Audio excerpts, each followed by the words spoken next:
ভাই ভাইকে ভালোবাসবো, একজন আরেকজনের প্রতি মহব্বত করব। এই রমজান আমাদেরকে সেই শিক্ষা দিয়েছে। সম্মানিত উপস্থিতি, আমরা যে এই রমজানকে উপলক্ষ করে আজকে যে আত্মশুদ্ধি অর্জন, যে রমজানকে উপলক্ষ করে তাকওয়া অর্জন, শুধু তাই নয় বরং কোরআনে কারিম আল্লাহ পাক ঘোষণা করেছেন এই রমজান মাসে যে কোরআন তোমাদের জন্য হুদা ওয়াল ফুরকান, এই কোরআন মানুষকে সত্য মিথ্যা পার্থক্য করে।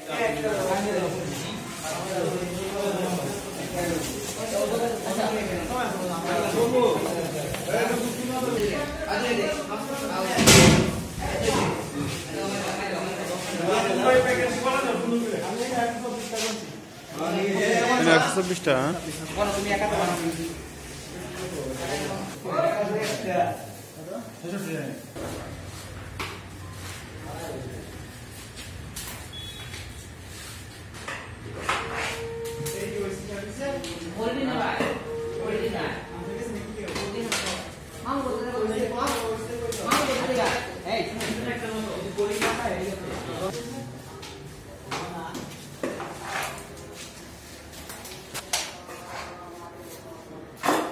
Una bala, ¿cómo hay una?